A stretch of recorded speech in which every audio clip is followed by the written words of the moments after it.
오늘은 스트레스, 독이 아닌 약이 되게 하라는 주제로 말씀 나눌까 합니다. 스트레스, 독이 아닌 약이 되게 하라.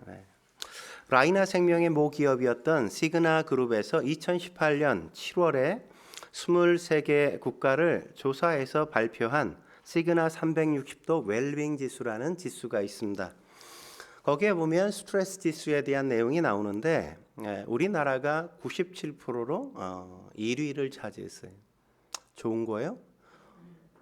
스트레스를 제일 많이 받고 있다 이거죠. 우리나라 사람들이. 스트레스를 가장 많이 받는 영역, 어떤 영역에서 사람들이 스트레스를 제일 많이 받냐? 일이 40%, 자기의 직장에서 받는 게 40%, 돈 문제 때문에 33%, 그리고 가족 때문에 받는 스트레스도 무려 13%이지로 3등, 3위를 차지했습니다. 그럼 직장인들이 어디에서 그럼 스트레스를 받는가? 업무량이나 연봉 같은 게 아니라 1위가 뭐냐 하면 인간관계 때문이래요. 사람을 제일 어렵게 하는 게 누구예요? 사람이에요, 사람이에요. 그러니까 사람에게 잘 돼야 돼요. 말 한마디도 따뜻하게.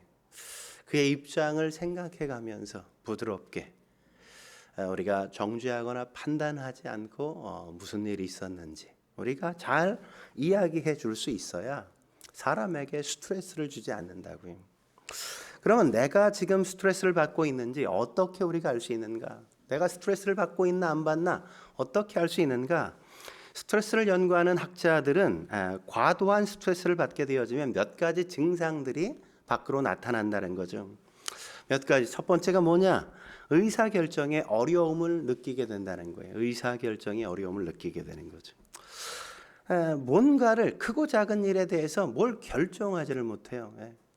그래서 우리가 뭐 먹을래 이러면 그냥 대답을 못하는 것도 어쩌면 그런 어떤 스트레스 때문에 상사랑 밥 먹으러 갈 때 난 짜장면 그러면 그냥 짬뽕 먹고 싶은데도 저도요 그냥 이렇게 대답해가는 이유가 다 거기에 있는 거죠. 결정 장애를 갖게 돼요. 스트레스가 많으면 결정을 못하는 장애를 갖게 된단 말이죠. 두 번째, 지나친 공상에 빠지게 된단 말이죠. 늘 뭔가에 이렇게 생각에 사로잡혀 있어요. 그러다 보니까 요새 유행하는 게 뭡니까? 멍 때리기잖아요. 불멍하는 거. 멍해져 사람들이. 그게 다 스트레스 때문에 멍 때리는 걸 그냥 즐기는지도 모르는 겁니다. 세 번째, 담배와 술과 같은 혹은 카페인 음료를 더 많이 먹게 되어진다고요. 한국에 카페가 많아지는 이유 스트레스 때문일 수도 있어요. 자꾸 커피를 그냥 자꾸만 줄이려고 한단 말이죠. 저도 설교를 막 준비할 때 이게 잘 안 풀리면 자꾸 커피를 그냥 계속 밖에 나갔다 와서 또 커피 한잔 하고 계속 그냥 거의 뭐 1리터 정도를 마셔요. 어떤 날은 속이 나중에 안 좋아 이렇게. 그게 좋은 게 아니에요. 스트레스를 많이 받는다는 거죠. 제가 믿음이 별로 없다는 거예요. 그런 것에. 네 번째 뭡니까? 대화 중에 자꾸 딴 생각을 해요. 딴 생각을. 상대방의 얘기를 듣는 것 같으면서도 어느새 내 생각이 딴 데가 있어. 그게 그 스트레스를 받은 증거란 말이죠.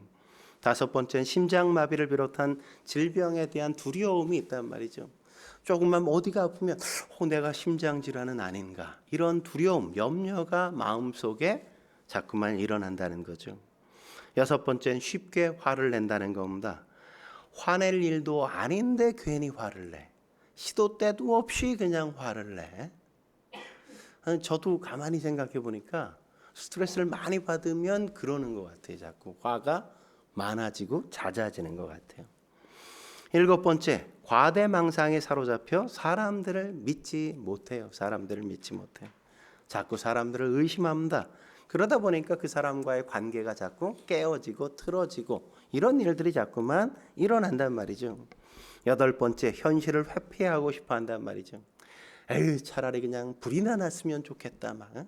차라리 전쟁이나 나서 그냥 다 태워버리면 그냥 시원하겠다. 마약 자꾸 하는 이유도 거기에 있는 거잖아요. 현실에서 도피하고 싶어서. 내가 가진 문제, 내가 가진 어려움들 내가 가진 이 상황을 그냥 잠시라도 피하고 싶은 마음 때문에 마약을 하고 그냥 알코올 중독에 이렇게 빠지는 경우들이 있단 말이죠.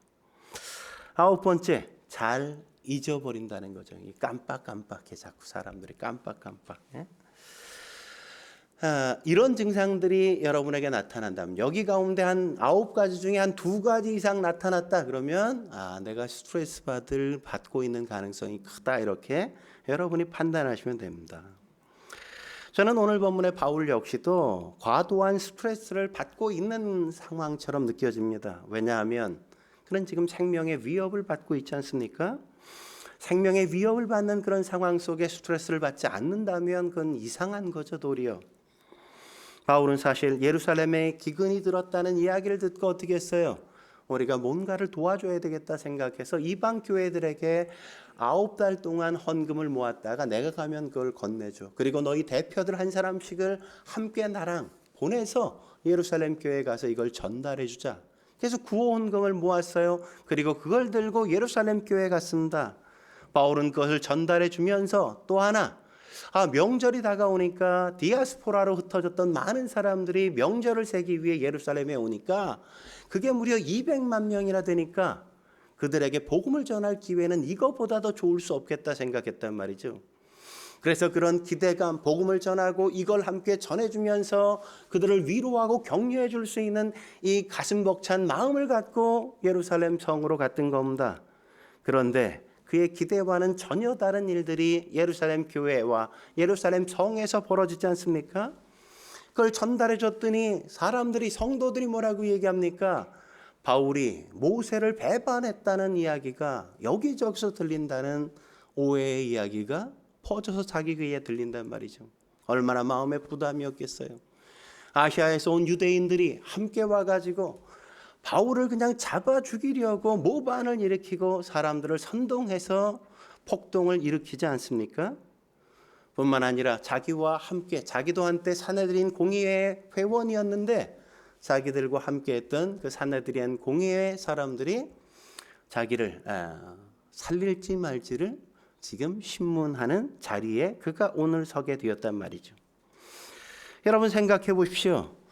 오늘 사내들인 공의회 앞에 서서 내가 뭔가를 자칫 잘못 얘기했다가 내 목숨이 그냥 날아가는 일이 여기서 벌어지는 겁니다. 예수님을 십자가에 못 박으라고 결정했던 것도 여기였단 말이죠. 스데반 역시도 그렇게 죽게 만들었던 곳이 여기서 결정했던 겁니다. 나도 여기서 그럴 수 있는 상황에 놓였단 말이죠. 그는 너무나도 긴장한 나머지 복음을 전할 기회를 살리지 못했습니다. 복음을 전하기는커녕 자기의 위기를 모면하기 위해 바리새파와 사두개파를 적대감을 이용해서, 그들이 갖고 있던 적대감을 이용해서 그는 자기의 위기를 모면하는데 급급했단 말이죠. 그래서 겨우 목숨은 부지했어요. 그렇게 목숨은 건졌지만 그날 밤 바울은 얼마나 마음에 자책감이 들었겠어요. 내가 여기 왜 왔는데, 복음을 전해야 될 그 중요한 상황에 내가 복음을 전하지 못했다는 것에 대한 자책감과 함께 내가 언제 죽을지 모른다는 이 강한 긴장감, 스트레스가 얼마나 컸겠습니까? 그 상황 속에 오늘 주님이 찾아오셨단 말이죠. 11절 같이 한번 볼까요? 11절, 그 저녁에 이런 일이 있었던 겁니다. 같이 읽겠습니다. 시작. 그날 밤에 주께서 바울 곁에 서서 이르시되 담대하라, 내가 예루살렘에서 나의 일을 증언한 것 같이 로마에서도 증언하여야 하리라 하시니라. 바울 곁에 서서 그 밤에, 그 고통스러운 밤에, 그냥 과도한 스트레스 속에 눌려서 그냥 죽을 것 같은 그 밤에 주님께서 그에게 찾아오셔서 바울아 담대해, 바울아 두려워하지 마, 바울아 안심해, 바울아 용기를 내, 이렇게 격려해 주셨단 말이죠. 여러분, 우린 모두 그렇게 스트레스를 받을 수밖에 없는 연약한 인간이라는 사실을 우리는 늘 인정할 수 있어야 돼요. 그렇다면 중요한 건 이거죠. 과도한 스트레스를 극복하려면 우리가 어떻게 해야 될까? 이런 과도한 스트레스가 우리 가운데 주어질 때 어떻게 그 상황을 극복할 수 있을까? 첫째는 하나님이 곁에 계심을 확신해야만 합니다. 하나님이 곁에 계시다는 걸 확신할 수 있어야 된단 말이죠. 여러분, 바울이 스트레스를 크게 받고 있는 이 상황, 스트레스와 싸우고 있는, 힘든 싸움을 하고 있는 이 상황을 주님께서 아시자 가장 먼저 하신 일이 뭐예요? 주님이 신방을 오셨다고요. 예? 여러분, 어려운 일이 있으면 신방을 요청해야 돼. 여러분이 어려울 때 주님이 신방 가실 수가 있어요. 오늘 본문 11절에 가장 먼저 이야기하는 게 그것 아닙니까? 11절 다시 한번 볼까요? 뭐라고 얘기합니까? 그날 밤에 뭐예요? 주께서 바울 곁에 서서. 이 말은 뭡니까? 주님께서 바울을 찾아 신방하러 오셨다는 거 아니에요? 신방하러. 여기서 그날 밤이라는 건 시간적인 밤을 의미하는 것이기도 하지만, 그러나 더 근본적으로 어둡고 암울함을 상징하는 밤이라는 의미가 여기에 더 중요하게 내포되어 있는 겁니다. 그러므로 그날 밤이란 스트레스를 받아 외로운 밤, 고독한 밤, 힘든 밤, 마치 그냥 모든 걸 포기하고 싶은 그런 밤이었다고 우리는 이해할 수 있는 대목이란 말이죠. 하루 종일 논쟁했습니다. 자기의 생명의 위협을 끊임없이 받고 있어요. 얼마나 거대한 스트레스 속에 그가 하루를 보냈겠습니까? 그 힘든 하루를 보내 이 밤을 맞고 있지만 여전히 내일 내가 살 수 있을 거라는 희망이 전혀 보이지 않는 그 상황 속에 그는 지치고 고뇌하고 힘든 시간을 보내고 있단 말이죠. 그 당시 바울이 아마 찬양을 불렀다면 어떤 찬양을 불렀을까요? 저는 나의 인생길에서 지치고 고뇌하여 매일처럼 주저앉고 싶을 때 아마 그 마음이 아마 바울에게 벌써 며칠째 이렇게 공격당하고 오해를 받고 나를 잡아 죽이려는 사람들 속에 그냥 쌓여서 꼼짝 못하고 있는 이 상황, 그냥 주저앉고 싶은 그런 마음 아니겠어요? 그런데 그렇게 지치고 고뇌 주저앉고 싶었던 그 순간 결정적으로 주님이 바울을 찾아오셨단 말이죠. 스트레스로 무너져 내리는 그 밤, 근심이 깊어가고 걱정이 쌓아져가고 절망의 수렁에 빠져드는 그 밤에 주님이 찾아오신 겁니다. 그날 밤에 주께서 바울 곁에 서서 여러분, 주께서 내게 찾아오신 그 사실을 확인하는 그 순간 바울이 어땠겠습니까? 마음이 든든하지 않았겠어요? 얼마나 힘이 되었겠습니까? 여기서 주라는 말은 주인 이런 의미예요. 주인이라는 의미. 바울 곁에 서신 그분이 누구라고요? 바울의 주인이에요. 바울 곁에 계신 그분이 누구라고요? 역사의 주인이란 말이죠. 그분은 모든 만물을 창조하신 전능하신 분이요, 전지하신 분이란 말이죠. 과거에 내가 고난 속에 있었을 때, 역경 속에 있었을 때, 그때도 내게 찾아오셨던 그 주님, 내 곁에서 함께 계셨던 그 주님이 지금 내가 역경 속에 놓이자, 어두운 밤 속에 놓이자, 내 앞이 보이지 않는 캄캄함 속에 내가 휩싸여 있자 주님께서 그의 곁에 찾아와 서신 거란 말이죠. 여기서 우리가 뭘 확인할 수 있습니까? 하나님은 항상 바울을 주시하고 계시고 주목하고 계시고 한순간도 바울 곁에서 눈을 떼신 적이 없었다는 걸 확인하는 거죠. 그 사실을 알자 바울이 어때요? 얼마나 든든했겠어요. 마음에 쌓여있던 긴장감들 다 풀리지 않았겠습니까? 내가 언제 죽을지 모른다는 두려움들이 마음속에 다 사라지고 마음에 평안이 밀려오지 않겠어요? 내가 결코 혼자였던 적은 없었던 거구나. 난 두려워하고 있었지만 그 순간에도 주님이 내 옆에 계셨다는 걸 확인했던 거죠.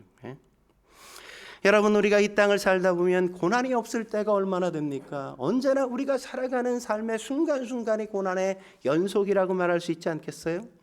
남편을 잃은 미망인의 외로움이 있고 아내를 먼저 보낸 남편의 쓸쓸함이 있잖아요. 부모를 먼저 보낸 자녀의 가슴 아픈 이야기가 있고 자녀를 앞세운 부모의 가슴 찢어지는 사연들이 우리의 삶 속에 있지 않습니까? 직장을 잃은 사람의 좌절과 절망이 있고 아침에 되었어도 출근할 수 없는 그 사람의 답답한 낙심과 절망을 갖고 있는 사람들이 우리 주변에는 얼마나 많습니까? 그런데 그런 순간에 주님께서 뭐라고 말씀하세요? 히브리서 13장 5절엔 이렇게 우리에게 말씀하시잖아요. 히브리서 13장 5절에 뭐라고 말씀하세요?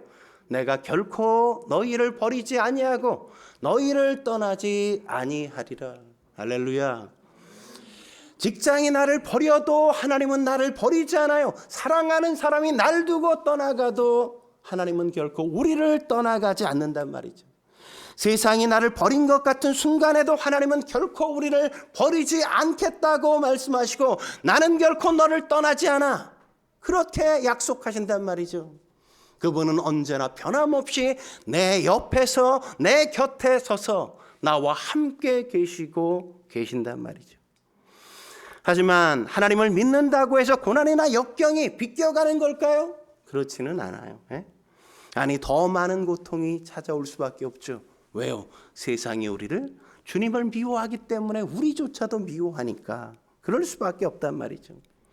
하지만 믿는 사람들이 그런 상황 속에 넘어지지 않는 이유가 뭘까요?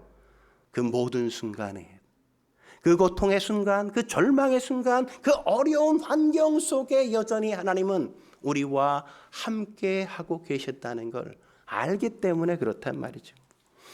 예수를 믿지 않는 사람들은 그걸 전혀 이해할 수가 없습니다. 고난의 순간 주님이 나와 함께 한다는 사실은 주님을 믿고 그분이 그 순간 나와 함께 하는 걸 경험한 사람만이 고백할 수 있단 말이죠.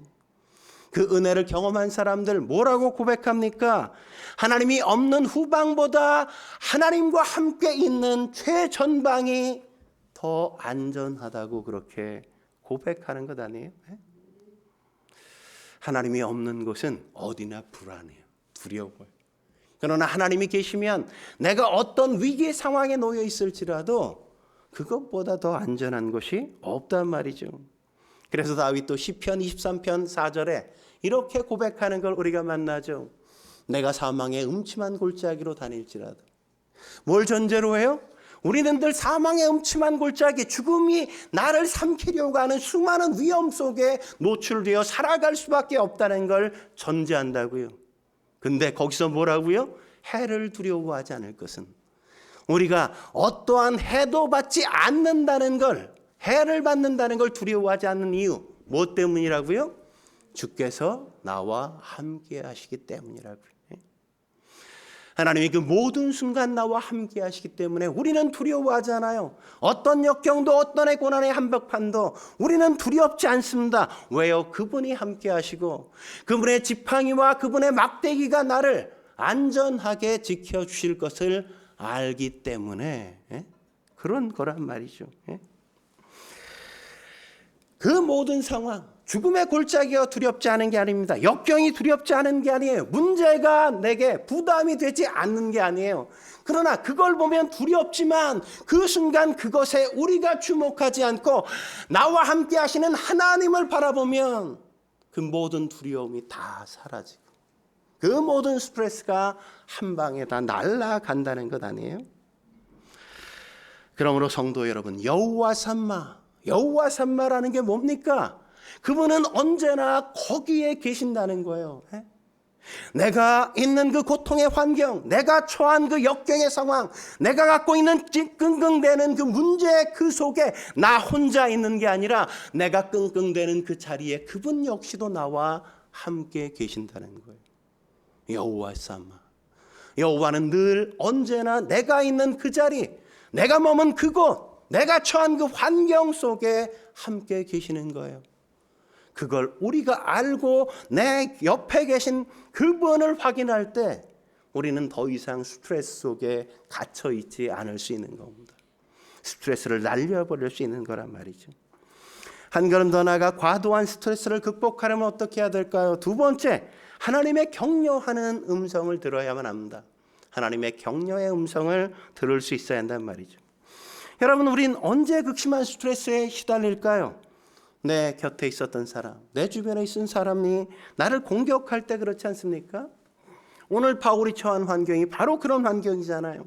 그는 적이 자기를 공격하지 않습니다. 동족이 자기를 잡아 못 죽여서 안달이 났단 말이죠.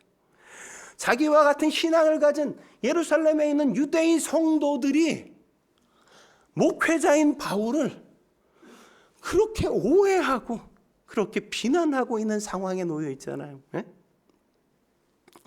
산헤드린 공회의 동네 회원들이었던 사람들이 나의 생명을 놓고 지금 회의를 하고 있는 이 상황, 얼마나 스트레스가 극심했겠습니까? 우리도 마찬가지란 말이죠. 내 주위에 있는 사람들로부터 공격을 받을 때 그때 우리는 과도한 스트레스에 시달릴 수밖에 없단 말이죠. 나를 공격하는 사람이 내 직장 상사일 수가 있습니다.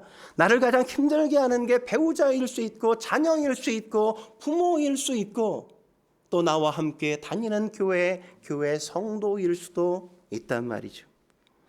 어느 날 그들이 나를 위로하는 게 아니라 격려하는 게 아니라 나에게 말꼬투리를 잡고 나를 자꾸만 씹고 나의 단점을 물고 늘어지면서 나를 괴롭게 할 때가 있단 말이죠. 내게 화를 냅니다. 싸움을 걸어와요. 나를 괜히 씹는단 말이죠. 이럴 때 극심한 스트레스를 받게 되어질 수밖에 없지 않습니까? 오늘 바울이 그런 거란 말이죠. 동족이 자기를 잡아 죽이려고 합니다. 동료들이 자기를 그냥 심판대 위에 세워놓고 지금 칼질을 하려고 한단 말이죠. 같은 교회 성도들이 자기를 비난하고 비판하고 어디서 이상한 이야기를 듣고 와서 내게 확인도 안 하고 그냥 자기를 오해한 이야기를 여기저기 떠벌리고 다니고 있단 말이죠. 얼마나 스트레스가 됐겠습니까? 그러자 주님이 말씀하시는 거죠. 11절에 뭐라고 말씀하시죠? 11절 같이 읽겠습니다. 시작. 그날 밤에 주께서 바울 곁에 서서 이르시되 담대하라. 내가 예루살렘에서 나의 일을 증언한 것 같이 로마에서도 증언하여야 하리라. 여러분, 이 얼마나 큰 격려가 되었겠습니까? 담대하라. 여기서 담대하라는 말은 두려워하지 말라, 안심하라, 용기를 내라, 이런 의미가 여기에 포함되어 있는 겁니다. 여러분, 바리새파도 두려워하지 마, 사두개파도 두려워하지 마, 대제사장을 두려워할 이유가 없어. 로마의 천부장, 그를 두려워할 필요가 없어. 죽음도 내일에 대한 불확실성 역시도 너는 두려워할 게 아니라고 지금 주님께서 말씀하신단 말이죠. 여러분, 왜 이렇게 말씀하시는 거죠? 바울이 지금 두려움에 사로잡혀 있기 때문에, 떨고 있기 때문에, 바짝 쫄아 있기 때문에 바울에게 지금 그러는 거죠. 물론 바울이 예루살렘에 올 때 이런 어려움이 있을 줄 알고 왔을까요? 모르고 왔을까요? 알고 왔어요. 그죠? 성령께서 내가 다니는 각 성에서 결박과 환난이 너를 기다려, 이렇게 이미 가르쳐 주셨단 말이죠. 그래서 짐작하고 오긴 했지만 그게 실제로 내 삶에 펼쳐지니까 그럼에도 불구하고 두려움에 그냥 휩싸여 버리고 말았다고요. 그래서 주님이 급하게 임재하셔서 담대해, 두려워하지 마, 안심해, 걱정할 필요 없어, 그렇게 말씀하신 거예요. 여러분, 성경에서 담대하라는 말을 가장 많이 쓰신 분이 누군지 아세요? 예수님이 가장 많이 쓰셨어요. 마태복음 9장 2절에 보면 침상에 누인 채 중풍병자가 들려올 때 예수님께서 그를 보고 이렇게 말씀하셔요. 작은 자야, 안심하라. 여기 담대하라는 말이 똑같이 안심하라는 말로 번역된 겁니다. 헬라어는 똑같은 단어예요. 안심하라랑 담대하라랑 똑같은 단어예요. 근데 중요한 건 뭐예요? 안심하라 앞에 뭐라고요? 작은 자야. 왜 작은 자일까요? 소년이었어요? 애기였어요? 어린이였습니까? 아니에요. 왜요? 두려워 떨고 있으니까, 소심해져 있으니까, 위축돼 있으니까, 바짝 긴장하고 있으니까 주님이 그러지 말라고, 괜찮다고, 안심하라고 그렇게 말씀하시잖아요. 여러분, 마태복음 9장 22절에도 보면 12해를 혈루증을 앓던 여인이 예수님을 찾아와 그의 옷깃을 만지고 그가 회복되는 걸 경험하죠. 그 여인을 보고 주님께서 뭐라고 얘기합니까? 이렇게 얘기하죠. 22절. 따라 안심하라. 이것도 똑같은 단어예요. 근데 안심하라 앞에 뭐가 있어요? 따라. 왜 따라 이렇게 얘기했을까요? 12해를 혈류증으로 앓았다면 가족으로부터 완전히 버림당하고 홀로 그렇게 살았던 거죠. 부모로부터도 배척당하고 버림당하고 혼자 살았던 이 여인.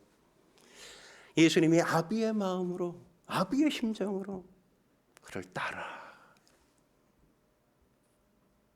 아버지의 품에 안는 것처럼 그 여인을 안심시키고 격려하시는 것 아닙니까? 예수님이 이제 이 땅에 공생애를 다 마치고 십자가를 지고 달려 돌아가시기 전 마지막 설교에서 예수님은 제자들에게 이렇게 말씀하시는 걸 우리가 만나죠. 요한복음 16장 33절 같이 읽겠습니다. 시작. 세상에서는 너희가 환난을 당하나 담대하라 내가 세상을 이기었노라. 세상에서는 너희가 어떻다고요? 환난을 당할 거라고요. 근데 걱정하지 마. 안심해. 용기를 내. 두려워할 필요가 없어. 왜? 왜 그렇다고요? 내가 세상을 이미 이겼기 때문에. 이겼어. 걱정할 필요 없어. 너희가 지는 것 같은 상황 속에 있어도 그건 지는 게 아니야. 게임은 이미 이긴 게임이야. 아니 10대 5로 이겼는데 그냥 5점까지를 팡팡 내줘. 5점까지를 내주는 상황은 어때요? 지는 것 같아.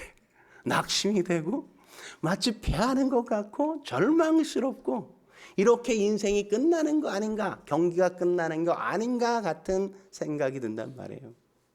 그러나 주님은 뭐라고요? 내가 세상을 이겼다 이미. 그러니까 이긴 게임을 하는 거예요. 그러니까 주님께서 담대하라고 말씀하시는 거죠. 두려워하지 말라고.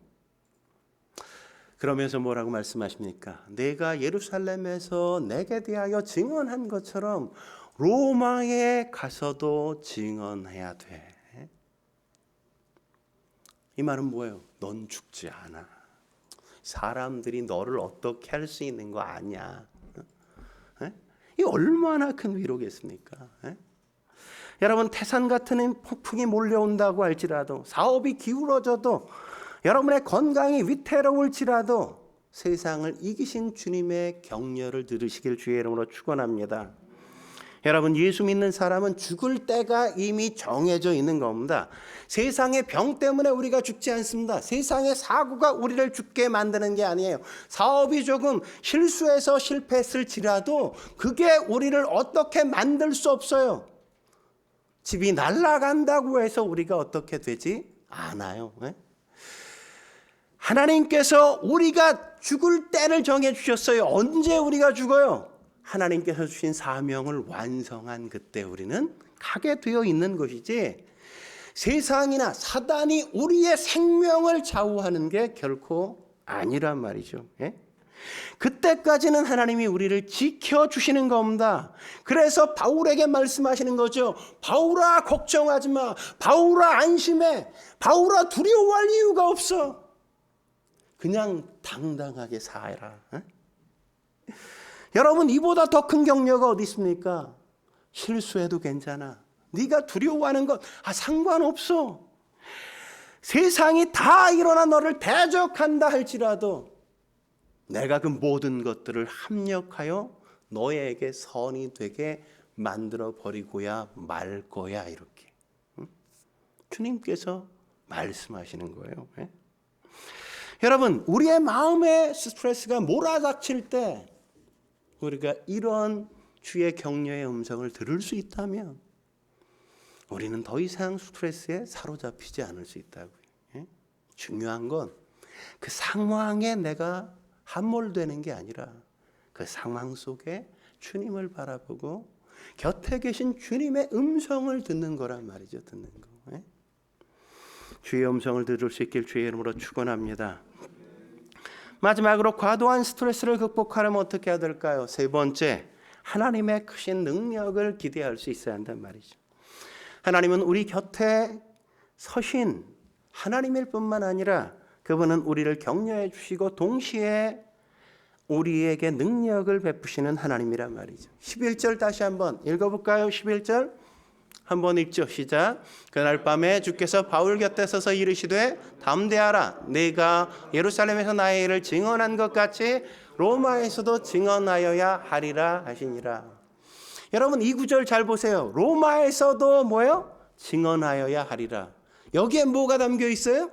하나님의 의지가 담겨 있다고요. 왜? 하나님의 결의가 있단 말이에요. 내가 반드시 너를 로마에 가게 만들고야 말 거야. 틀림없이 너는 로마에 있게 될 거야. 누구도 하나님이 이렇게 의지를 갖고 바울을 로마에 가게 만드시겠다는데 누가 그걸 막을 수 있어요? 예? 하나님이 이렇게 말씀하실 수 있는 이유는 뭐 때문입니까? 하나님이 크신 능력을 갖고 계신 분이기 때문이죠. 하나님보다 더 큰 존재가 없다는 걸 알기 때문에 그렇게 말씀하시는 것 아닙니까? 요한복음 10장 29절에서 그래서 이렇게 말씀하시잖아요. 같이 읽어보죠. 시작. 그들을 주신 내 아버지는 만물보다 크심에 아무도 아버지의 손에서 빼앗을 수 없느니라. 예? 하나님보다 더 크신 분이 계세요? 없어요. 하나님보다 더 능력 많으신 분이 계세요? 없어요. 그런 존재는. 이 세상의 그 어떤 존재도 하나님의 손에 있는 우리를 빼앗아서 우리를 막 어떻게 이끌어갈 존재는 세상에 존재하지 않아요. 예? 그래서 그분이 말씀하시는 겁니다. 로마에서도 너는 증언하게 될 거야. 이렇게. 예? 하지만 그렇다고 해서 여러분 고난이 사라지거나 문제가 다 해결되는 것만은 아니란 말이죠. 하나님은 그걸 다 제거해 주시겠다고 약속하셨나요? 아니요. 그런 약속은 없어요. 하나님이 약속하신 건 뭡니까? 로마에서도 너는 나에 대하여 증언하게 될 거야 라는 이 하나밖에 약속은 없단 말이에요. 예? 그래서 그날 밤에 어떤 일이 벌어지죠? 그 다음 날 아침에? 예? 그날 밤이 지나자 어떤 일이 벌어져요? 12절 13절 같이 한번 읽어보죠. 시작. 날이 새매 유대인들이 당을 지어 맹세하되 바울을 죽이기 전에는 먹지도 아니하고 마시지도 아니하겠다 하고 이같이 동맹한 자가 40여 명이더라. 예.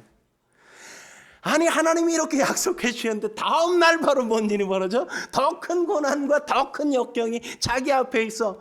어떤 일이에요? 40여 명이나 되는 사람들이 바울 적을 죽이기 전엔 난 먹지도 않고 마시지도 않겠대. 예?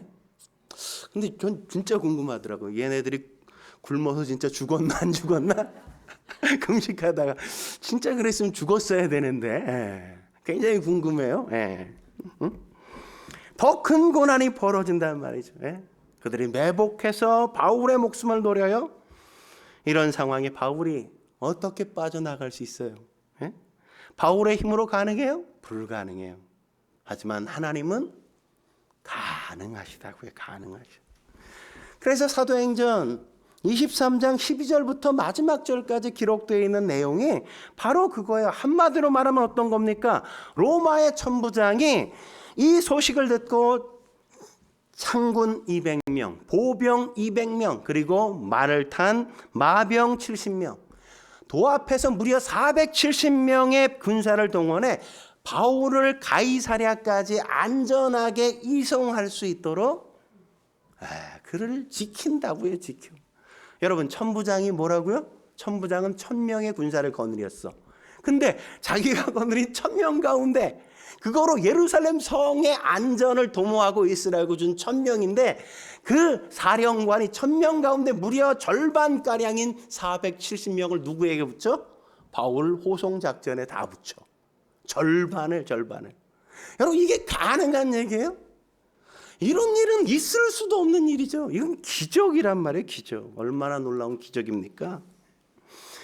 여러분 하나님은 베드로가 복음을 전하다 옥에 갇히자 천사를 통해 그를 옥에서 꺼내주셨잖아요. 바울이 예수님을 전하다 옥에 갇히자 지진을 일으켜서 그를 다시금 꺼내주시지 않습니까? 그처럼 하나님은 오늘 예루살렘에 갇혀있는 바울을 지키기 위해서 로마의 병사 무려 470명을 통해서 그를 구원해 주시는 거라고요. 구출해 주시는 거. 사람들은 늘 이렇게 얘기하죠. 천사가 구원하는 건 기적이라고. 지진이 일어나서 구원하는 건 기적이라고. 근데 로마의 병사들이 나를 둘러싸서 지키는 건 기적은 아닌 것 같은데 이렇게. 그게 기적이라고요. 그게 기적 중에 기적.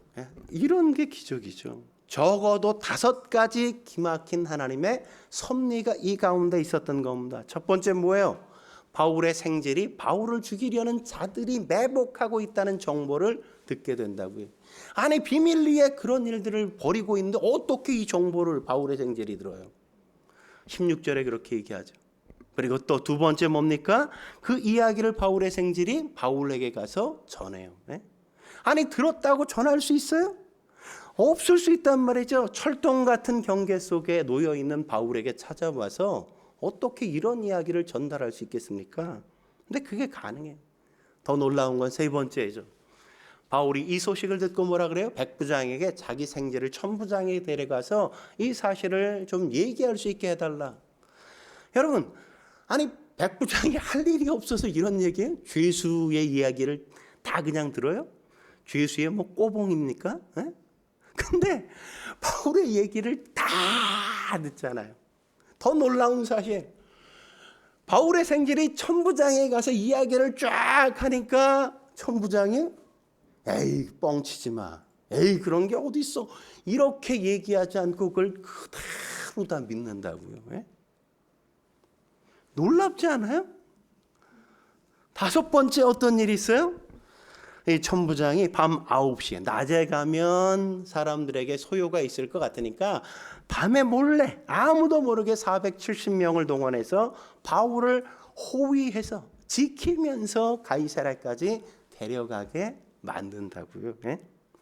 여러분, 이 5가지의 내용 가운데 어느 하나만 삐끗했어도 바울은 피할 수 없었어요.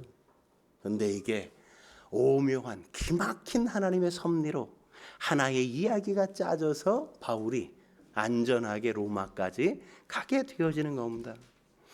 여러분, 이렇게 바울을 인도하신 하나님이 우리 곁에서 우리를 돕고 계신다는 걸 아십니까? 우리가 왜 수많은 사건들 속에 스트레스를 받습니까? 능력의 하나님을 바라보지 않기 때문이죠. 하나님께 대한 센서를 꺼놓고 하나님께로부터 오는 전화벨을 우리가 그냥 끊어놓고 있기 때문 아닙니까? 때때로, 아니 많은 경우 하나님을 너무 나약한 하나님으로만 우리가 생각하지 않습니까? 내 직장 상사보다, 내 마누라보다, 내 부모님보다 더 능력이 없는 분처럼 하나님을 하찮게 취급하고 있는 건 아닌지 우리는 다시 생각해 봐야 돼요. 저는 마블 히어로 영화를 굉장히 좋아해요. 히어로 영화에 나오는 주인공 죽는 거 봤어요? 안 죽잖아요. 기가 막 총을 막 쏴도 안 죽어. 막 맞아도 뭐 끄떡없어. 정만 다 죽이지. 히어로는 죽으면 히어로가 아니죠. 죽으면 영화가 끝나지 뭐. 왜 안 죽어요? 감독이 주인공을 죽이지 않기로 작정했기 때문에 안 죽는 거야. 사건과 사고가 있어야 영화가 재밌으니까 갖은 고난과 역경과 죽을 위기와 수많은 상황이 벌어져. 근데 죽지는 않아. 왜? 감독이 죽이기로 하지 않았기 때문에. 우리의 인생의 감독은 내가 아니라고요. 하나님이시지. 하나님이 우리를 그렇게 그냥 죽게 내버려 두시지 않기로 작정하셨다고요. 우리는 그렇게 쉽게 죽을 존재가 아니에요. 그 어떤 역경도, 그 어떤 고난도, 그 어떤 삶의 상황도 우리를 두렵게 만들어 사단이 자꾸만 우리를 공포에 떨게 만들어. 그래서 하나님 앞에 아무것도 못하게. 근데 하나님은 그건 아무것도 아니라 그냥 영화를 영화로 만들고 우리의 인생을 진짜 드라마로 만들기 위해서 그런 것도 그냥 놔두시는 정도이지 사단이 우리를 건드리게 하시는 게 결코 아니라고요. 응? 이 사실을 안다면, 하나님의 손에서 우리를 빼앗을 자가 없다는 걸 안다면, 우리는 그 어떤 상황에서도 걱정할 이유가 없습니다. 근심할 이유가 없다고. 두려워하지 않아도 된다고. 걱정할 시간은 기도할 시간인 겁니다. 기도할 시간이. 하나님을 바라봐야 스트레스를 이기는 겁니다. 저와 여러분들이 하나님을 바라봄으로 승리할 수 있기를 주의 이름으로 축원합니다. 기도하시겠습니다. 거룩하신 하나님 아버지, 오늘도 주님 앞에서 엎드려 주님을 바라보게 하시니 감사합니다. 우리가 살아가는 삶의 환경에 우리가 붙들려 우리의 영혼이 너무나도 쪼그라들어 있고 위축돼 있고, 때때로는 마치 너무나도 긴장해 온몸이 죽은 시체인 것처럼, 그렇게 우리가 죽은 것처럼 느껴지는 절망스러운 상황에 붙들려 있을 때가 얼마나 많이 있는지요. 하나님, 우리가 하나님을 바라보게 하시옵소서. 내 곁에 서신 주님, 주의 격려의 음성을 듣게 하시옵소서. 담대하라, 안심하라, 용기를 내라. 그리고 하나님의 크신 능력을 기대하게 하시옵소서. 내가 반드시 로마에서 나를 증언하게 하리라. 그 말씀으로 우리의 환경에 붙들리지 않고 사단아 떠나갈지어다 선포하게 하시며, 넉넉하게 주어진 인생 담대하게 하나님의 자녀답게 당당하게 살 수 있게 주여 도와 주옵소서. 오늘도 주신 말씀에 감사하며 예수님의 이름으로 기도드립니다. 아멘.